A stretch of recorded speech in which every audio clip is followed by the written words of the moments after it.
Hi, everybody. Welcome to DJNTV. We're here with our fine cast of characters today, and it's Boston Gentleman's Record Roundup. Thanks for tuning in. Before we get started, we'd like to quickly say thank you to our sponsor, DJ Event Planner. Please check them out and the other sponsors in the links down below in the information for the video.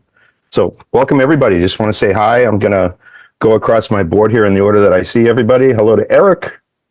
Hello to Kevin. Buddy. Hello. Oh. Hey. Hello, Damon. Welcome. Thanks for joining us. Good to see you. Matthew is here with us tonight. BSR in the house. And visiting us all the way from Las Vegas, DJ Jay Brandon is here. Hey, what's going on, everybody? What's going on? So thanks, everyone, for being here. Hello to Brian K. and Scrappa off camera, and thanks for tuning in and watching in the background.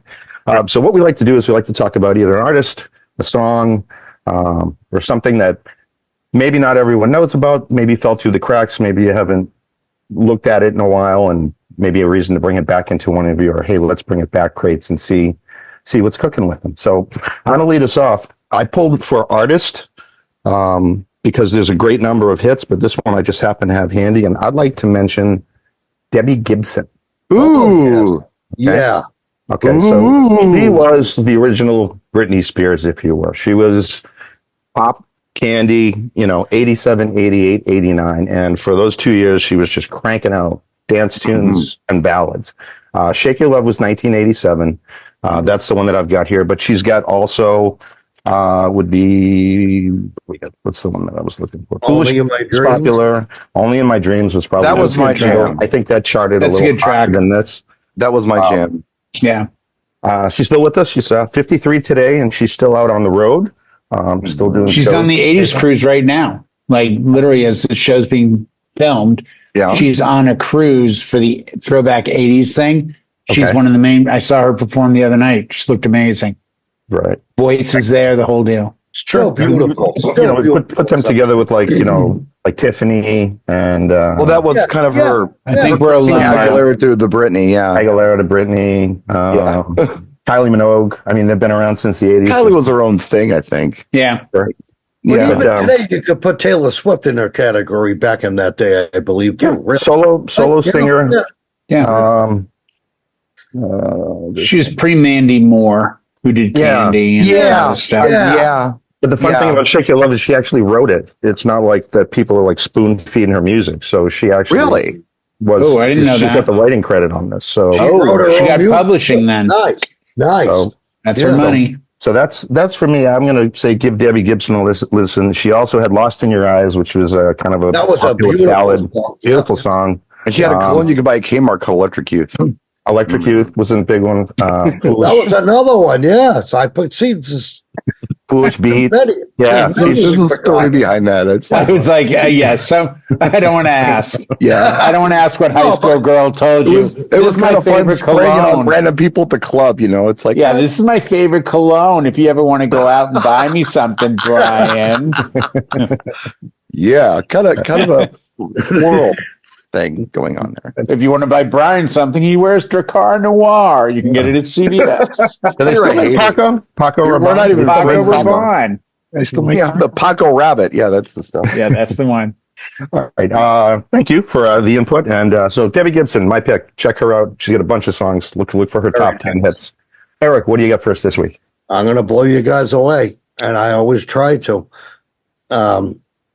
This guy still holds one of the longest records on Billboard top 10 charts for 153 weeks. John Cafferty and the Beaver Brown Band. Thank you. Always the right answer.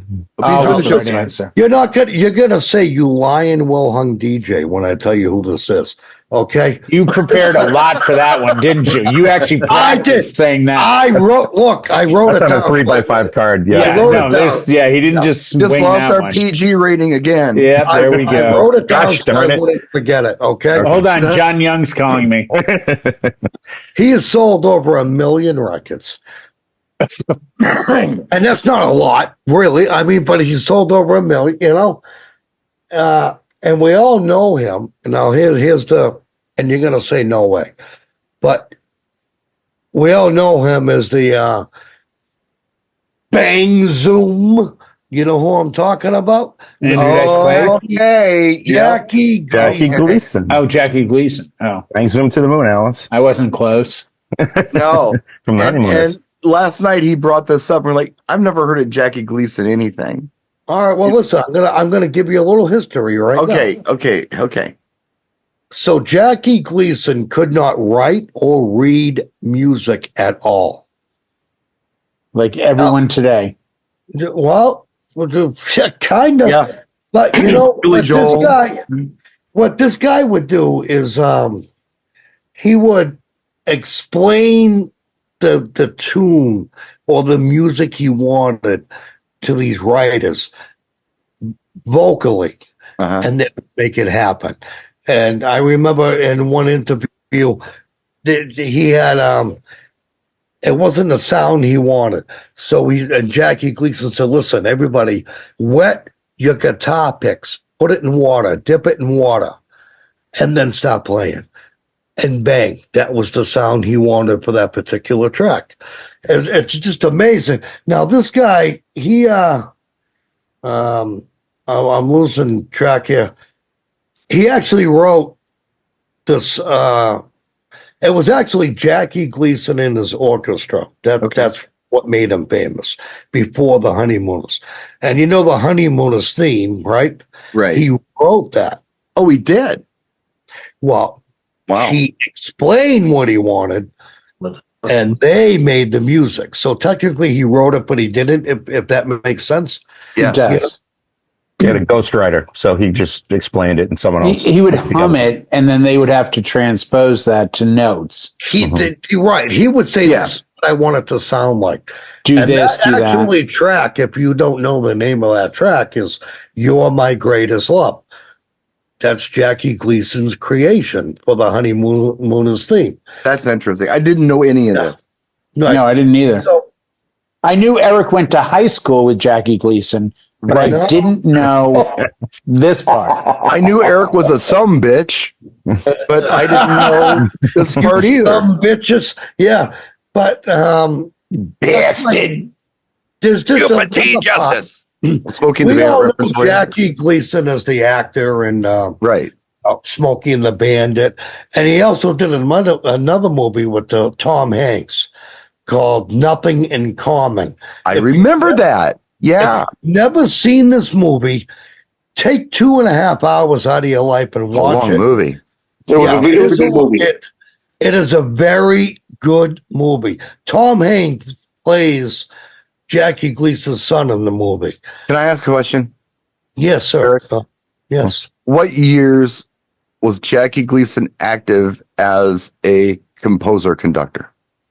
Well, I just happen to have that answer. Freshman and sophomore, I think, is what he's going to say. 1961 is when he wrote the Honeymooners theme. So senior. That's not possible because the Honeymooners theme was being played in 1955 in Back to the Future.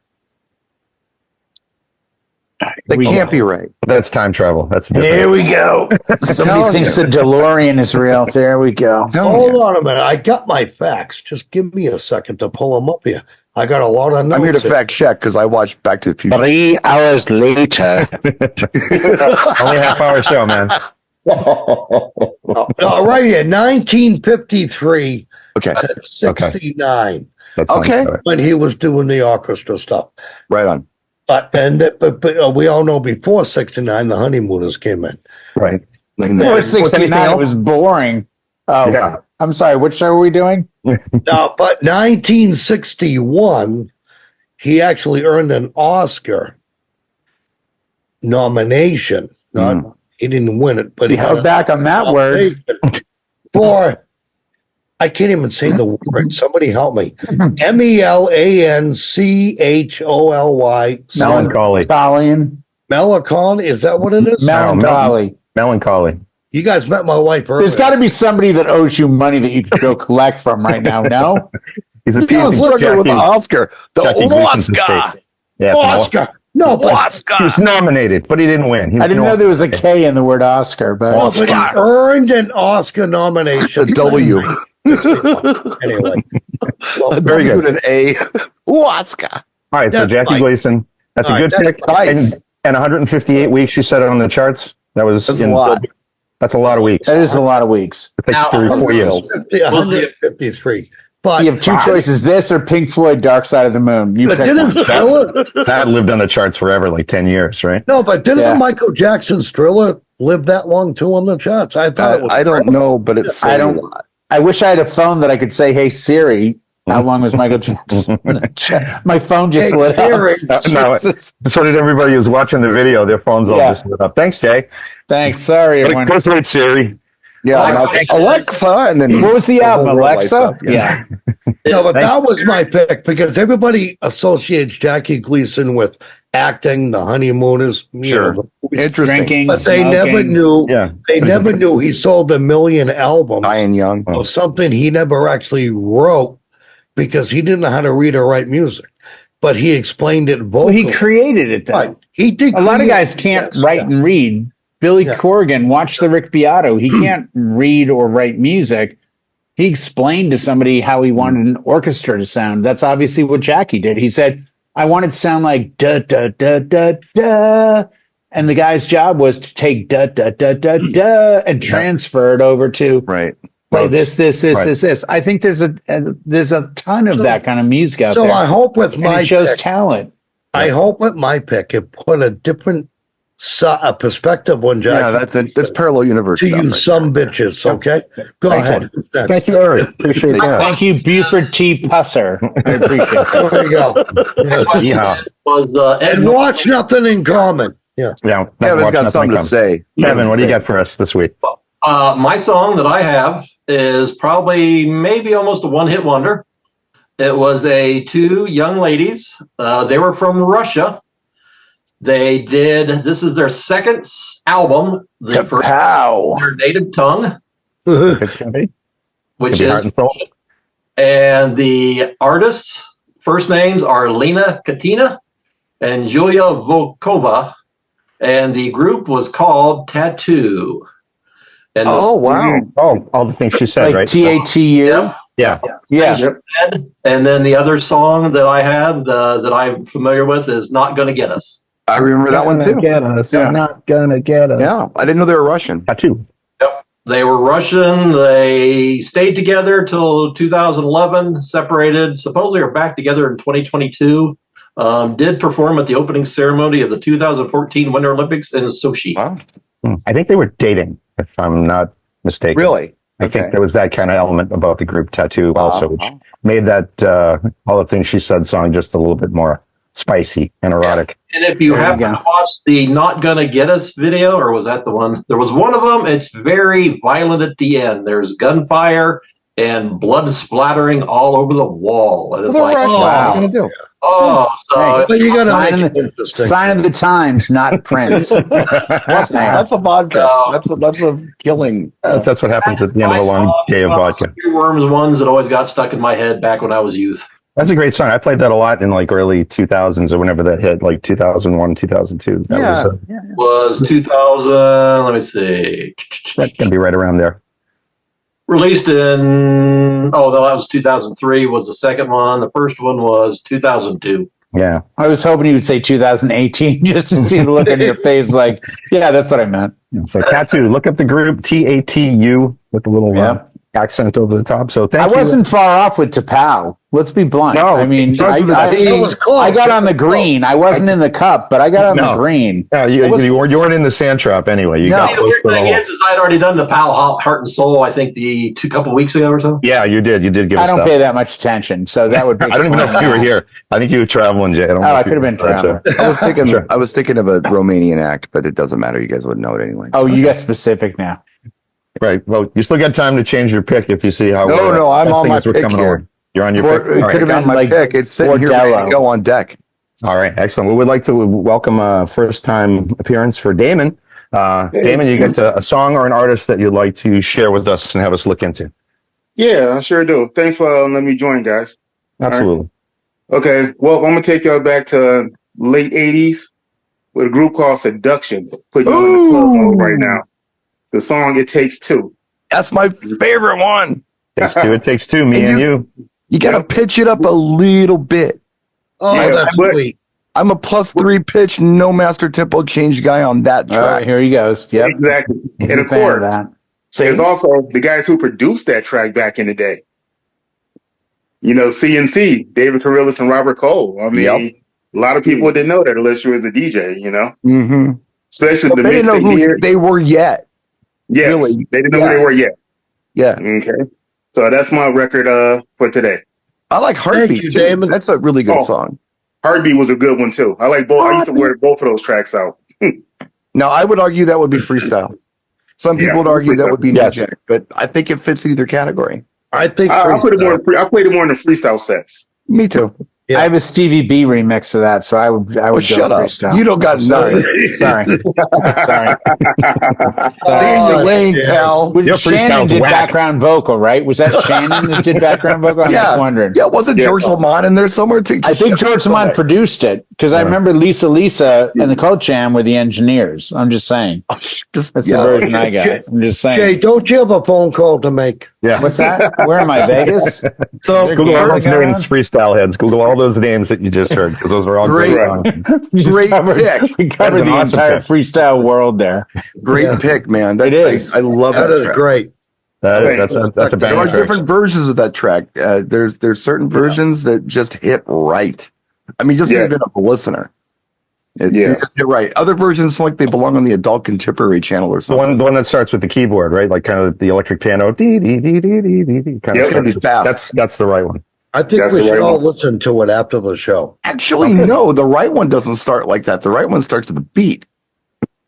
There was two different versions that are really good. So yeah, I don't have the 12-inch in front of me right now, but I have to dig it out. I got it back here. Cool. We're gonna play that after class, and you should too. Take these tips and play these at home once you're done watching the show. Thank you, Dave.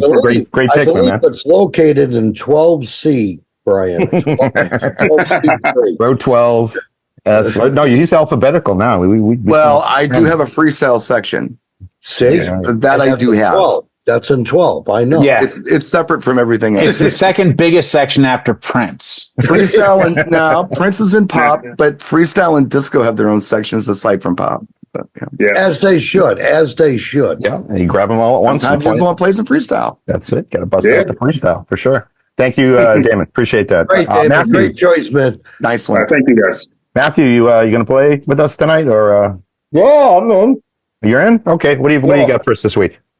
Looking for a nice, mellow but still somewhat upbeat instrumental, and it's a nice long one. It's about maybe 10 minutes long. Stevie Ray Vaughan, Riviera Paradise. Beautiful song. Who said that, Jay? Underestimated, beautiful song. Yeah. Jay, you picked that right out, right, when you said 10 minutes, right? Hell yeah. Yeah. You play that during dinner or cocktail at a wedding, especially dinner. And you can follow it if you want to go all Stevie. You can follow it with Lenny, which is another 4 minutes. So you got almost 15 minutes of amazing instrumental with Paradise and Lenny. Yeah, just phenomenal song. I'll be honest, great the choice. thing that came to mind was "Feel So Good," Chuck Me and Joni. But that's a great song. But for guitar, right, for a rhythmic blues deep dive track, he is dead on with Paradise. And I don't think "Feel So Good's" 10 minutes long either. I think it's like more 7. Like if you get the 12 on it, it's long. No, this is a journey song. Matthew's talking a track that is like literally from beginning to end, like a journey. It's got a build, it's got a breakdown. It's an amazing track. I play it a lot for dinner music. Once in a while, Matthew, you'll come up with a good one, right? Well, we got to give you You did tonight. Yeah. You hit it. And Stevie Ray Vaughan is an artist in general, taken way too soon. Obviously, played guitar for Bowie and had he's on Modern Love. That's his work. And plenty of solo albums. Texas Flood, Couldn't Stand the Weather. Just Stevie's just dynamite. Yeah. You're into that. He died here, like he did. Yeah, after that show, he crashed into a mountain in Chicago. If you ever seen me take pictures of my car at Gus's, the drive-in, that's Troy. That's where. It is okay. Yeah, and he played it with like Robert Cray and Eric Clapton. Yeah. No, there was like 3 or 4 different guitar players there, and it was like Stevie got in the helicopter, took off, and Hit the ski hill. Yep. I skied on that hill too.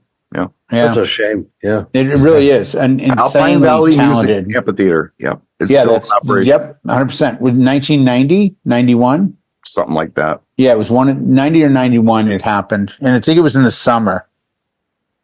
I seem to recall it being a July or August in the thing. winter. Yeah, no, it's just Alpine in the winter. well, that's why the memory for me is like July, August or something. I'm trying to remember. Was it just him on that flight, or was there another artist that was? Well, I don't think there was anyone of notoriety on the flight with him. Yeah, but he had just played with Eric Clapton, and they all said he was just amazing that night. He was sober. He had given up booze and coke and everything beforehand. He was really on his numbers. Everything was perfect. It was a beautiful night, outside arena kind of thing. And it's almost the same story with like Sam Kinison. Got straight and then got the car accident and got killed. Yeah, and it wasn't his fault either. He got killed out here too. It was out here in Nevada. Yeah. He got killed by an 18-year-old drunk driver. He had beers in his truck, in a pickup truck or something. Yeah. And he hit Sam head on with his new wife of 2 weeks. So that's a lesson for you kids. I don't know where my car keys are, but I know this. Yeah. Great pick, Matt. Thank you. And so Stevie Ray Vaughan, add that to the pile for tonight. Absolutely. Seriously, that's an amazing song to play. Yep. Check that one out. Yeah. I'll definitely add that to my collection. What was that? We'll play that I'll after the show. definitely add that one to my collection. No, it's trust me. If you want to hear a song, close your eyes and listen to that. You will walk away different. I guarantee it. Like 100%. And 10 minutes goes by like nothing. Yeah. Fantastic. It is amazing. All right, we're going to move over to PSR. PSR, what do you... did Jay go? I got him at the end, unless you want to put him... You guys can flip for it. Who wants to go Doesn't matter. I'll go now or I can go after. Go now, Jay, because I'm going to be a minute. Okay. Well, I'm going to give you a greatest hits album with 18 songs. Uh-oh. And I'm going to give you the titles of... Let's do 16 of the 18. Now, if you're not a big, huge fan, you might go, "Oh, I don't get any of those." But if you're a fan, you'll kind of walk out of this going, "Oh, geez, there's 2 songs I don't know on this album." Let's start here. Track 1, Mandy. Barry Manilow. And let's do track 2, Looks Like We Made It. And let's do It's a Miracle. Oh, haven't stopped me yet. And let's do Trying to Get the Feeling Again. Dig it. Weekend in New England. Beautiful. Copacabana. Well, I never heard of that one. What? Daybreak. Even Now. My fave, Could It Be Magic? That one's interesting. That Can't one's really... Smile Without You. Yes. Somewhere in the Night. This one's for you. Wherever you are. I Write the Songs. He sure does. Bandstand Boogie. Mm-hmm. And we'll leave it at that. And there's, I believe, 2 or 3 more tracks. What year did that come out? 1970, I believe 78. Because I remember he had right Greatest around Hits Volume 1 and Volume 2 in the 70s. He did. This is volume 1. Wasn't that right around Copacabana too? That wasn't. You mentioned Copacabana. Copacabana is on there. Yeah, it's it on is. there. Okay, I'm sorry, I didn't hear it. No. That's okay. Yeah, no, it's on there. I'm not overview songs. Is it a miracle on that one, or is that in Volume 2? No, it's a miracle's on there. It is. Okay. It's dude. It's to me that was always like the closest he ever gets to like a Motown track. Yeah, 1978. I mean, I'm sorry, but good luck finding an 18 song album that those are the tracks I read you. They pretty much everyone in this room knew. Like if you're a fan, even if you're not a fan, there's probably 10 of those tracks you know. So not to mention after 78, what did he come up with? Tons more. There was a whole bunch. He had other stuff, really but his initial career, the 70s segment, he was hit hard. very strong. He hit real hard in the 70s. And he wrote, like he's the writer. This wasn't, I'm just going to sing what they give me. Singer, he's out there writing. Yeah. Yeah, he used the piano for Bette Midler coming up, and that was kind of gave him his launch. And it was like 75, 76. He just started 6 Degrees of Separation. Frankie Knuckles and Barry Manilow. Yeah, they Barry had Manilow the same bathhouse or something at the Continental Bathhouse, which ultimately became Plato's Retreat, which is actually in New York City, and it's the Hotel Astoria. Mm-hmm. Frankie Knuckles worked there when Barry Manilow played piano for Bette Midler. Yeah. Okay. So you've got these, people following through each other thing. Mm-hmm. Frankie Knuckles' best friend was a guy that worked in this garage called Paradise. Guy's Larry Levan. And then Frankie Knuckles goes from New York down to Chicago. And Brian, help me on this, but I believe is pretty much one of the creators of what we now know as house music from The Warehouse. In a nutshell, yeah. Yeah. So, there was a lot of paths crossing back in the day, and I think Barry Manilow is still, and right around the corner from me, give or take a mile, is Barry Manilow tonight performing. So I think it would be fair to say that Frankie Knuckles cultivated or curated what became house. Yeah, but he did it out of Chicago, though he was from New York, because his good friend that he went to school with, Larry Levan, and again, you have these people all kind of bump into each other and know each other and, end up ultimately becoming amazing. And a guy that I went to school with, David Mancuso, had the Loft. Wow. Because we were in the 4th grade together. Brian K. mentions in the chat that Barry wrote a whole bunch of jingles. Yeah. That one has surprised me. He did Stuck on Band-Aid. That's him. I'm stuck on Band-Aid brand because Band-Aid stuck on me. That's Barry Manilow. He wrote new endorsement. Excellent. Yeah. He wrote a bunch of other ones too. Brian, if you know them, put them in the chat. I know he wrote a ton because when I saw him last year, and apparently there was alcohol in the water because I swear I ordered water. He did Slinky. Slinky. Oh yeah, no, he did. He did them in his show. Wow. He was like, I did this, I did this, I did this. But the Stuck on Band-Aid was the one that the entire audience sang back to him. He was like, "Yay, yay!" That's why I made all that money. Yeah, my I got residuals on that. Barry Manilow fan. And when I was a kid, we had the Barry Manilow live album. It's like blue, and he's got his arms up like this. Yep. And there is a track on that record. I think it was a dual. It was a double album, wasn't it? Yeah, it was double. I think so. Yeah. Yeah, and there's part of that album where it's all like a compilation of all the jingles that he's done. Neat. Yeah. I can't remember what it was called though. But yeah, I think KFC was on there too, and or something. I don't remember them all, but very well could have been. I mean, he was prolific in the jingle market. He didn't like his own voice. He tells the story of being very young. His grandfather's took him in a little place in Coney Island that was a little recording booth that you could sing and it would produce a actual album. Oh, he cut a little 45 for you there, right there. And he's like, I didn't like my voice. I never liked my voice. I can't sing. I wanted to play piano. I was into piano.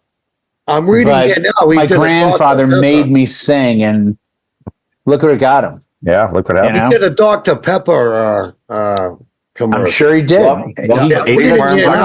State Farm, Dr. Pepper. Yeah, a bunch. Yeah. Wow. Very prolific. He was the Geico lizard. I mean, a lot of people don't know that.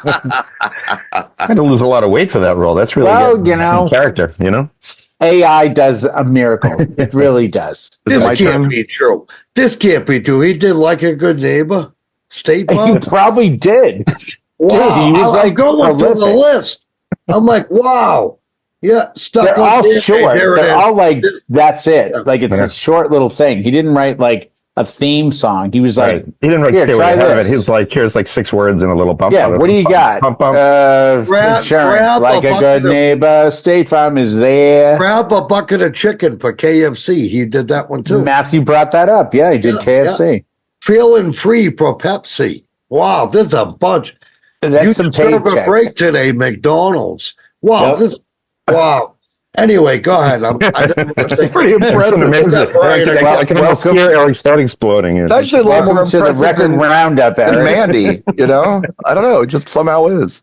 No, John C. bringing new wave stuff into the world. I tell you, know, we bring this to you guys. So Brian brought it up. That was interesting. No, Brian. Yeah. But yeah, I remember when I saw him last year. He did do a bunch of, and I can't. That I'll have to research a little more because I had no idea. Yeah, See, we have to look those up. Big jingle writer.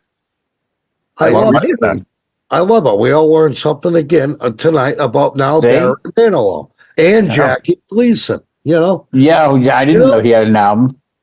No, he had several albums. Yes. Yeah. Oh, it's a great pick and a great discussion on Barry for sure. Thank you. And again, I can't say this enough, Eric. The fact that you support a kid you went to school with is just, to me, it shows who you are as a man. I'm just saying. Oh, bitch. Yeah.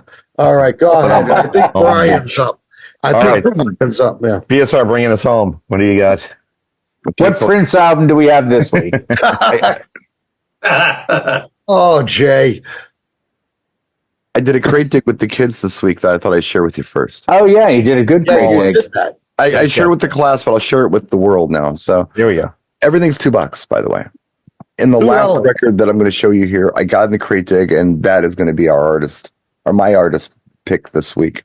Sure. So the first record I want to show you is my absolute favorite Toto song, and it's called "Hold On," and it's right here. Great song. Hold on. Great song. Oh, I'm thinking of Santana. Santana, right? Santana. I thought you said Toto. I'm sorry, I meant Santana. And I was thinking of a different Toto song. So I have brain damage. We both win. So it's Santana, my favorite Santana song, not my favorite Toto song because Toto didn't do it. But anyway, so when I moved initially out of Stevie's mother's house, I accidentally cracked this record and never replaced it. And I got a replacement for it right here. And that would be Frankie Smith, Double Dutch. Double Dutch what? Yes. Frankie Smith. Passadeci? Yeah. No, Double Dutch. Double Dutch. Oh, the Double Dutch bus coming down. Yeah, it's Double Dutch bus, Frankie. I had a mint copy of that, and I cracked it in the moving process with the crate it was in. So but on the back side of that 12-inch is actually Double Dutch, which is a completely different song from the Double Dutch bus. This one's a little different. Okay. It was probably oh no, both sides say Double Dutch on this one. Okay. Because one side was Double Dutch bus, and then the other side was Double Dutch, which is completely two different songs. Both sides say Double Dutch on this. Okay, I don't think you got Double Dutch. You listen to it and see if it's different. Throw it on and give it a listen. Yeah, I don't think you have Double Dutch bus, Brian, because Double Dutch bus was Double Dutch bus. Double Dutch, like Damon said, is a different song. Well, I know Malcolm McLaren did a Double Dutch song, but this is not Malcolm McLaren. This is Frankie Smith. Yeah, but Frankie Smith did Double Dutch and Double Dutch bus. Okay, well, I'll have to look and see what you'll have to listen to it. But go ahead. Check that. Yeah, this record I turned people onto last night because I don't think people knew it. And I played it and they liked it, and that is Billy Ocean Nights. Oh, great song. I loved it. I didn't know it, but I do now, and it's a great song. Yeah, it's a cool track. Yeah. So if you don't know Billy Ocean Nights, I would highly suggest you YouTube it and check it out. I think a lot of the gentlemen here kind of pigeonholed it as disco. I think it's more R&B. I thought it was more disco, honestly. I gave it a disco feel, but anyway. It's as disco as Gap Band is disco. It's just got that vibe. Kind of crosses, checks both boxes. I got this one thinking about my friend Jay, and only thinking about my friend Jay. I saw it, I'm like, I got to buy it because he's got to see this. And that would be Mr. Johnny Taylor, What About My Love? You got it. Yeah. Lola's theme, Sped Up. Yeah, great track. Lola's theme sample. Great track. Yep, as Eric asked last night, yes, the same Johnny Taylor who did Disco Lady. Move it in, move it up. Yeah. Are you ready for my featured artist? Yeah, it's going to be good. Oh, we are. We should have a drum roll. So Mr. Rick Beato did an interview with this gentleman that he released this week. Oh, fascinating. Absolutely 100% great interview. And that would be Mr. George Benson. Here's my new copy. Oh, yes. Love it. Live on Broadway. And it's 45 too. That's going to sound awesome. How long is that? How long is that on that track? 5 minminutes and something. Really? Yeah. It's the live, right? The live is the better copy. What's on the back? What's on the back? Instrumental? You're gonna make me put my reading peeps back on. Well, I'm just curious. I don't know. No, it's all good. On Broadway. Yeah. And the flip side is We As Love. That is the flip side on side 2. I bet you that's a great song too if you give it a listen. But yeah, I know what album it's on. And we'll get to that. So let's talk about George Benson a little bit without going. If you're really interested in George Benson, check out the Rick Beato interview. I won't rehash a lot of that. But this album right here was one that I remember hearing when I was really young. And I kind of put it in the same category as Love Unlimited Orchestra kind of thing. That's what it sounded like to me. And that would be Breezin', George Benson Breezin' from 1976. Great song. Great song. If you are a guitar player or a jazz fan, he's a machine. Look no further. Look no further. And this Masquerade's also on here too, which was a track. Beautiful. Was a hit. Huge hit. My favorite George Benson is right here in my hand. It's my favorite one. Give Me the Night. Very lover. All right, tonight. Yeah, is that it? I love this one. Is that it? Night. Yeah, I have 2 copies of Give Me the Night. And in the I video, like he's Turn roller Your skating, Love and that's Around. awesome. Huh? Turn Your Love Around. I think that's on the same album. Turn Your Love Around. I don't think it's on this album, and I don't have that on it. Disappointing. But No, I and I love love that that song. Yes. I thought it was the same album, like the same. Love Times Love off Broadway. Oh. Hoodie's Hood. Give Me the Night. What's on Your Mind? Dioran, Love Dance. That's one right there. Star of the Story, X. Midnight Love Affair, and Turn Out the Lamplight. Turn Your Love Around is not on this one. But doesn't Turn Your Love Around and Give Me the Night sound a lot alike? Like they have the same beat? They do. Kind of swingy. Yeah. They do. I get that. Both great tracks. Yeah, the other one I have is this one right here. What is that? This one is In Your Eyes. And the big one on this one is Lady Love Me One More Time. That's the big one. Okay, Lady. I do not have the album with Turn Your Love Around on it, and it's a dirty shame. Why don't you have Turn Your Love Around? Because I suck. Because he doesn't care. Probably on a disco compilation you've got somewhere. Do I need to send you another album, Brian? I will. I'll find it. I know you will. Lots of great hits from George Benson. You need the vinyl of Turn Your Love But watch the interview. Whatever the with Rick follow-up Beato. was to Give Me the Night is what Turn Your Love Around will be on. And that's a fantastic song.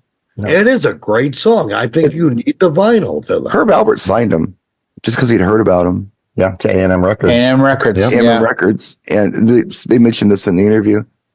When he did this Masquerade, which is a song George wasn't really into, but the producer said, we should try this. Herb's like, oh, wait, he sings too? We didn't know. Amazing. Thought he was just a player. Amazing. Yeah. Yeah. And as you guys were talking about earlier about reading music, George doesn't really do it either. I mean, That came Don't later. read it Yeah. or write it. Yeah. No. Initially, no. you can't read it. And you can kind of play along. You tell him what key to You go. can do chord charts. Yeah, you can do chord shows, but you can't read music. So Right. And what's interesting about that, and the reason it's relevant, is because George also does scatting as he's playing. He will sing the notes he plays on the guitar. Yep. And that's how he communicates. Very well. His brain communicates to his fingers what to play. It's not sheet music. He hears it in his head, does it out loud, and makes those notes happen on the fret. And he actually does that on some of his singles. Like He does. Yeah, he does it on Give Me the Night. Broadway. There's a big section that Give Me the Night has that too. Yeah. So. He does Right. it on everything. He does it on Give Me the Right. Night. Right. I mean, he's playing Even that. the Masquerade, I believe he does that. A lot of it. Yeah, A whole yeah. bunch. They call it That's scatting. amazing. Yeah. That's great. Anyway, that's my pick for this week. Super Awesome. great pick. I think we had a very successful round. Thank you, everyone, for hanging out and sharing your artists with us tonight. We'll. Today's haul from West. Uh-oh. Jay? Nope, I'm in Vegas. Anything can happen. Yeah, I've got it. Anything can happen in Vegas. So thank you, everyone, for watching. Appreciate you for tuning in to Record Roundup. Thanks for supporting DJNTV. Give us a like on the video, leave some comments, let us know if there's any artists you'd like us to talk about in the future. Thanks and for whatever watching. happens in Vegas didn't. Who came on Zoom? Apparently.